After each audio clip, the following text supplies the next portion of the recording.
Eu gostaria de pedir a você que abrisse agora a sua Bíblia em Juízes, no capítulo 1.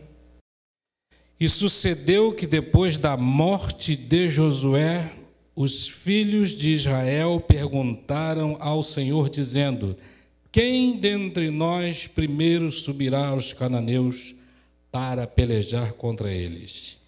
E disse o Senhor: Judá subirá. Eis que entregarei esta terra na sua mão. O nosso sermão de hoje tem o título: O que você não mata te servirá de laço. Deuteronômio 11, Moisés dizia o seguinte: se diligentemente guardares todos esses mandamentos que vos ordeno, também o Senhor de diante de vós lançará fora todas as nações, e possuireis nações maiores e mais poderosas do que vós. Todo o lugar que pisar a planta de vosso pé será vosso, desde o deserto e desde o Líbano, desde o rio Eufrates até o mar ocidental, será o vosso termo. Ninguém subsistirá diante de vós. O Senhor vosso Deus porá sobre toda a terra que pisardes o vosso terror e o vosso temor, como já vos tem dito.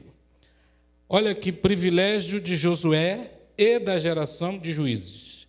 Todas as promessas que Deus havia feito a Abraão, a Isaque, a Jacó, a José, a Moisés, estava se cumprindo diante daqueles olhos. Nenhum desses que eu citei a vocês, exceto Josué, viu o cumprimento da promessa.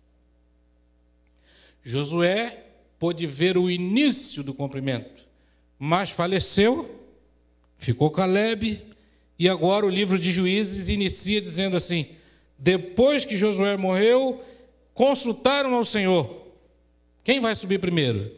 E o Senhor respondeu: olha, a primeira tribo, Judá, vai lá que eu estou com vocês. Judá chamou Simeão, e a Bíblia declara que eles seguiram e conquistaram Bezeque, Jerusalém, as montanhas, Hebrom, Debir, Gaza, Zefate, Ascalon e Ecrom. Parecia que era uma campanha de tremendo sucesso, né, irmãos? Tremendo sucesso. Mas eu quero que você leia aí o versículo comigo, 19. Diz assim: e estava o Senhor com Judá. Repare bem o início desse verso. E estava o Senhor com Judá. E despovoou as montanhas, porém,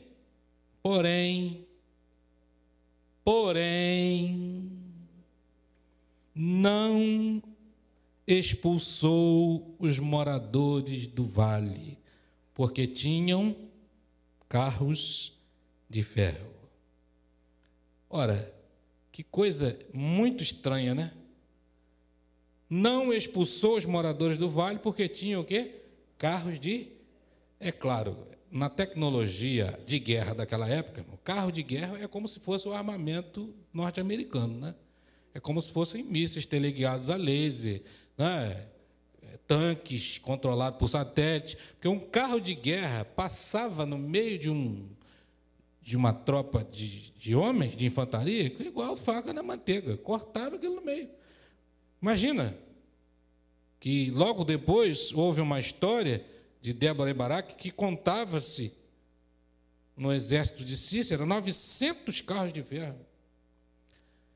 Então, vem cá, Judá começou a guerrear com um monte de gente, de repente ele olha para o vale, carro de ferro, fala: ih, aí não dá, aí para a gente não dá. Um carro de ferro não tem como lutar. O erro de Judá, sabe qual foi, irmãos? Foi comparar a sua força com um obstáculo a vencer. Porque, na verdade, quem é que estava ganhando aquelas guerras todas? Deus. Isso nos ensina uma lição muito triste. Às vezes, a gente vive os milagres da vida, mas não consegue perceber que é obra de Deus, porque a gente pensa que é com a nossa própria inteligência, poder, tática, estratégia e sabedoria que a gente vai vencer. Em nossa vida, a gente tem muitos desafios para enfrentar, tem problemas para resolver, também tem inimigos para vencer. Mas quando a gente começa a comparar os obstáculos com as nossas qualidades, de repente a gente começa a medrar, né? A gente começa a se acovardar. Mas note que o verso 19 começou assim: o Senhor estava com quem? Com Judá. Se Judá tivesse seguido adiante, o Senhor daria a vitória com carro de guerra ou sem carro. Ou vocês acham que Judá tinha condição de vencer todos aqueles cananeus que nós citamos aqui? Não tinha. Muitos problemas que a gente vence, a gente não tem condição de vencer. É Deus que está por trás ajudando. Mas, de repente, a gente acha que são as nossas qualidades que fazem isso, e quando o problema aumenta, o que a gente faz? Opa, esse eu não tenho condição de enfrentar. O reverendo Timothy Keller diz uma frase assim: não é a nossa fraqueza que nos impede de usufruir as bênçãos de Deus, ou de adorá-lo de todo o coração. É a nossa falta de fé no poder de Deus.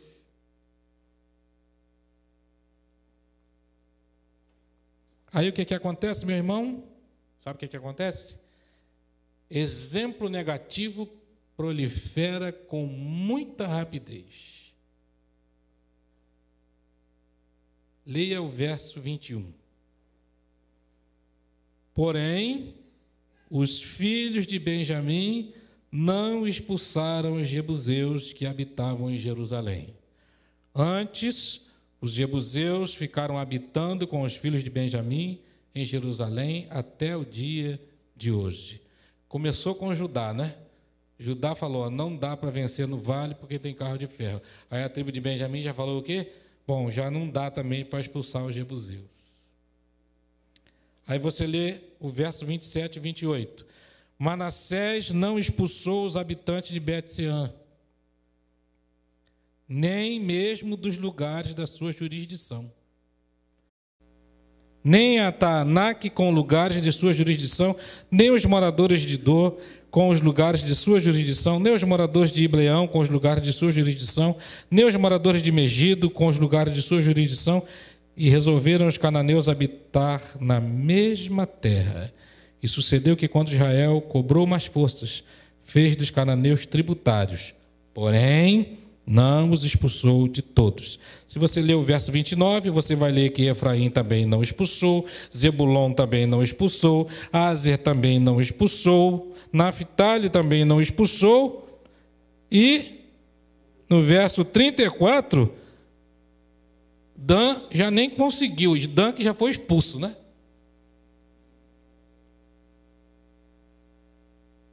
Aquilo que você não mata vai te servir de laço. A ordem de Deus e a promessa era a seguinte: entra e varre todo mundo. Deus não estava fazendo aqui, irmãos, extermínio, limpeza étnica, nada disso. O problema naquele local era idolatria e tudo de ruim que ela trazia. Deus queria limpar a terra dos ídolos, mas o povo que ele chamou para isso resolveu fazer o quê? Tolerar. E aí o que acontece? Não, nós vamos deixar eles aqui, mas a gente vai escravizar. Eles vão trabalhar para a gente. Nós vamos deixar eles aqui, mas eles vão ser nossos tributários, vão pagar imposto. Vai até ser bom, que eles vão dar dinheiro para a gente. Nós vamos deixar aqueles ali, mas eles vão cortar lenha, vão carregar água para a gente. Os israelitas acreditavam em Deus, mas não confiavam nele completamente. E toda vez que a gente não confia, a gente desobedece. Não foi assim que aconteceu no Jardim do Éden? O primeiro pecado foi a falta de confiança. Parou de confiar em Deus e imediatamente você começa o quê? A desobedecer. O problema todo é a falta de confiança. Um bom exemplo disso que a gente pode dar é na mordomia cristã. A gente chega no congresso de mordomia, né? Tal, faz aquele pacto, aquele plano, assina papel, faz aquele monte de coisa. Eu vou ser fiel agora nos dízimos, eu vou ser pactuante. Tal. Aparece a primeira crise financeira, a gente já começa a não confiar mais em Deus. Mas se eu tirar essa quantia vai me faltar e a crise está apertando. Da falta de confiança, passamos para a desobediência. E da desobediência, parte-se para quê, irmão? Para presunção. O que Adão fez? Senhor, eu não tinha culpa nenhuma, foi a mulher. A mulher, não, Senhor, não tem, foi a cobra. Não é? E a gente faz a presunção para poder desculpar a desobediência que foi gerada por desconfiança. O que estava acontecendo aqui era exatamente isso. Deus falando, vai que eu estou atrás, segue a sua missão. Olhei o carro de guerra, não confio mais. O problema é muito grande para mim. Vocês conhecem uma ilustração muito antiga, né? Que um homem resolveu comprar uma mansão do demônio. E ele fez um contrato com o diabo para comprar uma mansão. Né? E o diabo foi e passou a mansão para ele e disse, olha, esta mansão agora é sua, com exceção de um prego que eu deixei na sala de estar. Beleza. Acordo fechado. E o tempo passou e o homem deu uma festa na sala de estar, depois de muito tempo, e quando estava no auge da festa, eis que entra Satanás pela porta, com a carniça nas costas, fedendo o ambiente todo. Você imagina, né? Mau cheiro, mosca, larva caindo pelo chão. Ele vai lá, pendura a carniça e vai saindo. O cara, espera aí. A casa é minha. E o diabo responde o quê, irmãos? Mas o prego é meu. Israel tinha deixado um preguinho, um problema, um espinho. E aí agora vamos para Juízes capítulo 2 e vamos perceber qual a mensagem de resposta que Deus deu. Juízes capítulo 2, versos de 1 a 3, diz assim: E subiu o anjo do Senhor de Gilgal a Boquim e disse: Do Egito vos fiz subir e vos trouxe a terra que a vossos pais tinha jurado, e disse: Nunca invalidarei a aliança convosco. E quanto a vós, não fareis acordo com os moradores dessa terra. Antes, derrubareis os seus altares, mas vós não obedecestes à minha voz. Por que fizeste isso? Assim também eu disse: não os expulsarei de diante de vós. Antes estarão como espinho nas vossas ilharcas, e os seus deuses vos serão por laço. A Bíblia está dizendo para nós o seguinte: olha, todas as coisas que Deus pede para você eliminar da sua vida podem se tornar em terríveis laços se você começar a tolerar. Em outras palavras, Deus estava falando para aquele povo o seguinte: olha, não expulsou não? Não quis obedecer? Pois bem, esse negócio vai ficar espetando você um bom tempo. Aliás, na história de Israel foi o resto da história, né? Vai te servir de espinho na ilharca. Sabe o que é isso? É aquela linguagem de botar uma espora aqui na bota, né? O cara bota a espora, o cavalo não quer andar, o que ele faz? Catuca quem está no comando, quem está em cima do cavalo, né? Espinho, incômodo. Pecados tolerados são sementes pequenas, prontas para nascer. E você percebe que inicialmente parecia que eles estavam levando vantagem, né? Porque todo mundo era subjugado, pagava imposto, rachava lenha, carregava água, Olha, nós estamos com eles aqui, mas eles estão sob o nosso comando. Rapaz, quando você pensa isso do diabo, o diabo está rindo de você. Ele quer que você acredite que é você que está no controle. Você não está no controle, ele só está te dando linha. Na linguagem do pipeiro, né? Ele está dando linha. As pessoas que são bons de pipa aí, quando a pessoa começa a dar linha, o que ele vai fazer depois? Ele vai dar uma parada, naquela parada ele corta o outro. Veja se não é isso aí, no versículo 10 do capítulo 2. E foi também congregada toda aquela geração a seus pais, e outra geração após ela se levantou, que não conhecia o Senhor, nem tampouco a obra que fizera a Israel. Então fizeram os filhos de Israel o que era mal aos olhos do Senhor, e serviram aos Baalins, e deixaram ao Senhor, Deus de seus pais, que os tirara da terra do Egito, e foram-se após outros deuses, dentre os deuses do povo, que havia ao redor deles, e adoraram a eles, e provocaram o Senhor a ira, porquanto deixaram ao Senhor, e serviram a Baal e a Astarote. Percebe então, irmãos, que a semente do mal estava aparentemente no capítulo 1 submetida, subjugada, ela estava presa. Mas você vira a folha da Bíblia no capítulo 2, o que acontece?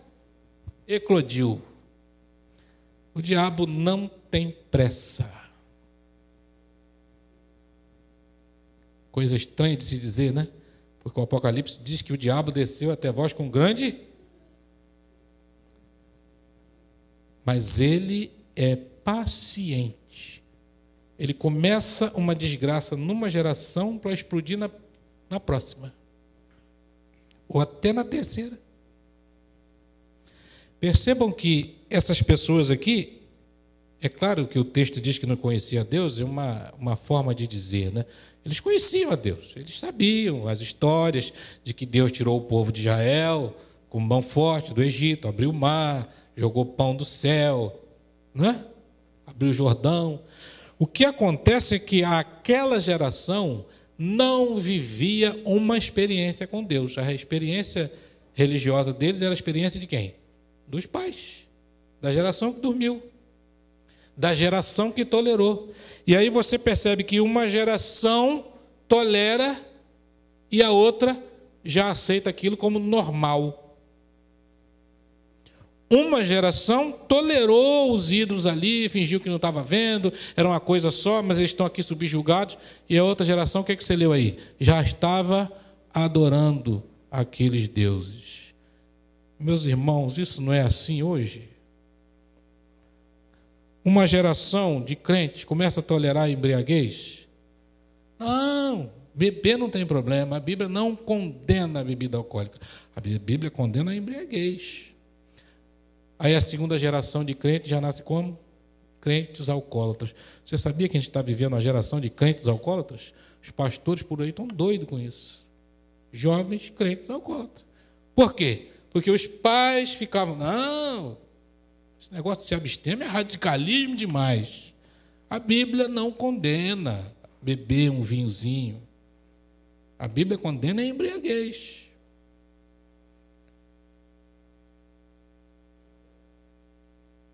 O problema todo, irmãos, é que a gente não sabe, essa noção de muito e pouco é relativa, né? Porque eu vejo uns amigos meus dizendo que vão tomar uma cervejinha e tem pelo menos 4 garrafas na mesa. Mas é sempre a cervejinha. É sempre o cigarrinho. Não é assim? É sempre um whiskinho. Uma geração tolera um tipo de alimento. A outra geração já nasce o quê? Completamente intemperante. Uma geração tolera determinado tipo de diversão. Outra geração já vive na balada, né? A gente vive uma geração de crentes também aí que está indo para tudo que é lugar. Jovens crentes. Vai para tudo que é lugar, mas depois vem para a igreja. é igualzinho Israel vivia, irmãos. Israel, quando abraçou a idolatria, não abandonou a Deus. Às vezes a gente lê a Bíblia e pensa que eles largaram Deus para lá. Não, eles queriam as duas coisas. Como uma música popular brasileira que diz, pelo sim, pelo não, uma vela para Deus, uma vela para o cão. Eles queriam as duas coisas. Existe hoje um grupo na igreja que está também no mesmo negócio. Eu venho para o culto aqui, mas depois eu vou para um bailezinho funk ali, mas aí eu venho para o culto de novo, aí depois eu vou num lugar ali, depois eu venho para o culto de novo. Por quê? Porque uma geração começou com não tem nada a ver, não tem nada a ver, a próxima geração, a semente eclode. Uma geração tolera algumas atitudes sexuais, outra geração vive na promiscuidade.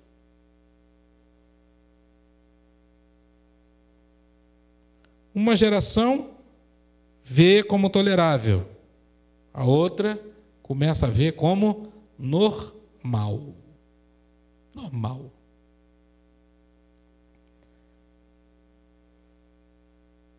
E aí, quando as consequências às vezes vêm, nós voltamos ao passado e a gente precisa responder a uma pergunta.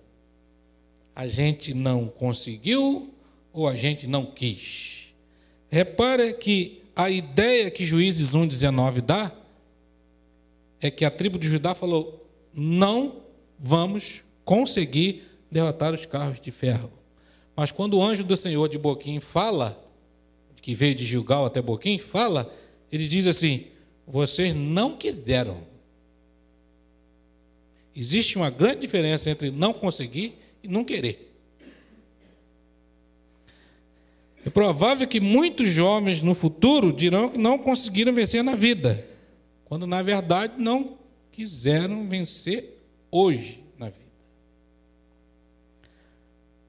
Assim a gente pode trocar os verbos de muitas coisas, né? Não consigo ler a Bíblia todos os dias.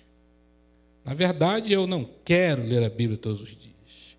Não consigo acordar cedo para fazer o meu culto doméstico.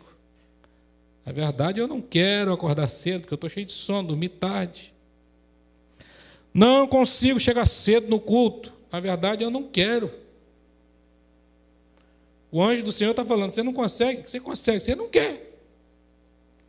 Não consigo ser fiel nos dízimos e nas ofertas. Consegue, você não quer. Porque se o Senhor é contigo, você consegue. Dois irmãos conversavam sobre a vida. Um deles era um advogado de muito êxito e o outro vivia de bico. Que ia ali. E esse irmão falou para o outro, olha, eu não consegui ser como você, irmão. Eu não consegui estudar, eu não consegui passar no vestibular, não consegui estudar numa boa universidade. E o tempo passou e cá estamos nós, vivendo nossas vidas diferentes. Aí o irmão, com muito jeito, era um amigo, disse, olha, vamos fazer o seguinte, tenta repetir a sua sentença aí e tira o não consegui com não quis. Não quis estudar, não quis passar no vestibular, não quis estudar em uma boa faculdade. O tempo passou e cá estamos nós vivendo vidas do quê? Diferentes. Irmãos, a vontade faz muita diferença. Eu vejo muitos alunos meus de ensino fundamental, irmão. O cara nem na faculdade está. Eu não consigo aprender isso. Quem não consegue? Você não quer. Ué, eu gosto de um vídeo que tem na internet, tem uns palavrões, né? Mas tirando os palavrões, o vídeo é ótimo. De um professor da USP, chamado Clóvis de Barros Filhos, e um vídeo que fala sobre brio. E tem uma hora do vídeo que ele fala assim, mas como é que você diz que não consegue? Você comeu na infância, tomou leitinho, você não tem nenhum problema cognitivo. Como é que uma pessoa escreve um texto que você não consegue ler? Citando o teorema de Pitágoras, ele diz assim, ruim foi para o Pitágoras, que teve que descobrir o teorema. Agora você não, você já sabe, está pronto. Hipotenusa é tanto, o cateto é tanto, o outro é tanto. Calculou, botou a forma, pronto. E você diz que não consegue, você não quer. O que faltava em Judá, o grande laço, era a vontade. Aí, o que acontece no verso 14 do capítulo 2? Por isso, a ira do Senhor se acendeu contra Israel e os entregou na mão dos espoliadores, que os despojaram, e os entregou na mão de seus inimigos ao redor, e não puderam mais resistir diante dos inimigos. Veja só, irmãos, que coisa a Bíblia te revela e me revela essa noite. Eu começo não querendo fazer alguma coisa na desculpa de que não consigo. Aí eu vou e começo a conviver e tolerar com aquilo que Deus diz para eu não conviver e nem tolerar. Num primeiro momento parece que eu estou vencendo, estou subjugando, estou prendendo, eu estou no comando. Passa-se o tempo e o que acontece? Aquilo começa a me vencer, a me subjugar. A Bíblia usa o verbo espoliar. Começa a me despojar, me empobrecer, retirar as minhas forças. Nem sempre, irmãos, a ira é oposto de amor. Às vezes Deus tem que manifestar a sua ira para que a gente possa se voltar para Ele.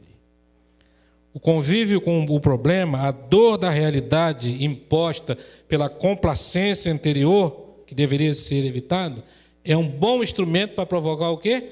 Arrependimento, reavivamento e a busca a Deus. Às vezes se carrega uma gravidez indesejada, houve uma tolerância com a sexualidade. Você tem que carregar agora aquilo ali. Pode ser uma boa ferramenta para você fazer o quê? Se voltar para Deus, pedir ajuda para Ele. Às vezes você tem que conviver com uma doença que foi resultado de uma tolerância com o hábito de saúde que você teve no passado. E agora você tem que conviver com aquilo ali. E esse convívio, essa dor, esse espinho na ilharca, como diz o verso, pode ser um bom instrumento para quê? Para você se voltar para Deus, aquele Deus que você largou no passado. Às vezes um casamento ruim foi uma tolerância que você teve, uma escolha errada. Deus está falando, não, segura as pontas aí. Isso aí vai servir de um instrumento para quê? Para você correr para mim de novo. Pode ser a dor da saudade de um filho que foi embora. A dor causada por nós mesmos é um método pedagógico que Deus tem para nos fazer voltar para Ele. Aí sabe o que acontece quando você se volta para Ele?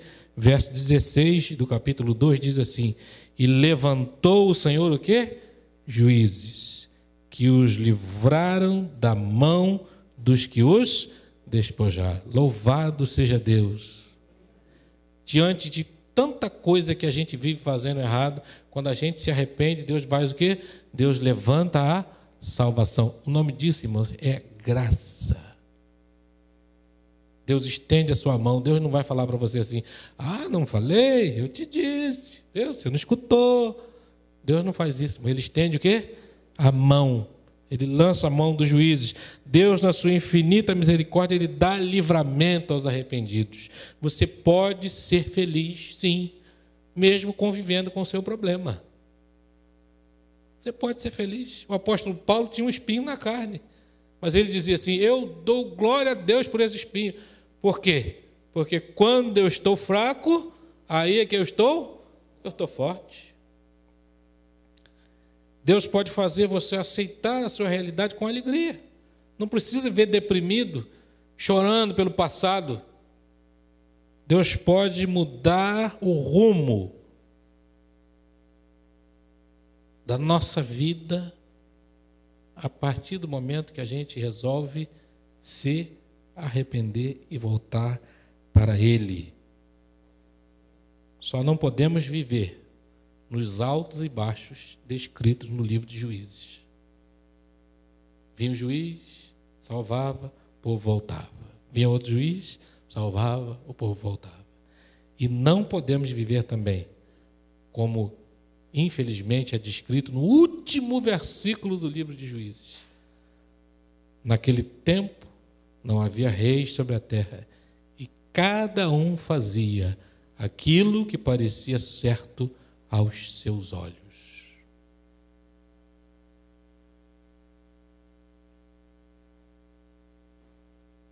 Quando você lê isso no último versículo do livro de Juízes, você percebe que existem pessoas que são duras de aprender, né?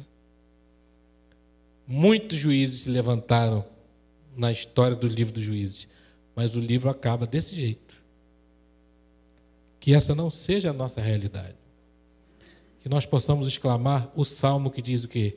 Eleva os meus olhos para os montes, é onde estavam os altares de Baal.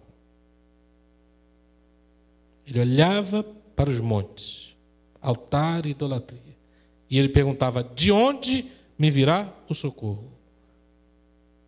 Mas aí ele olhava para o céu e diz o quê? O meu socorro vem do Senhor que fez o céu e a... Que esse seja o nosso Deus, o Deus que pode consertar todas as coisas. Basta nos voltarmos para Ele. A sua mão está estendida. Salmo 40. Esperei com paciência pela ajuda de Deus, o Senhor. Ele me escutou e ouviu meu pedido de socorro. Tirou-me de uma cova perigosa, de um poço de lama. Ele me pôs seguro em cima de uma rocha e firmou os meus passos. Ele me ensinou a cantar uma nova canção, um hino de louvor ao nosso Deus. Quando virem isso, muitos temerão o Senhor e nele porão a sua confiança.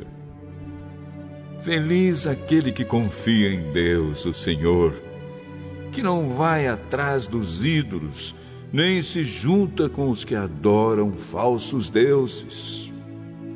Ó Senhor, nosso Deus, Tu tens feito grandes coisas por nós. Não há ninguém igual a Ti. Tu tens feito muitos planos maravilhosos para o nosso bem. Ainda que eu quisesse, não poderia falar de todos eles, pois são tantos que não podem ser contados. Como o Senhor é grande! Eu sou pobre e necessitado, mas Tu, Senhor, cuidas de mim. Tu és a minha ajuda e o meu libertador. Não te demores em me socorrer, oh meu Deus.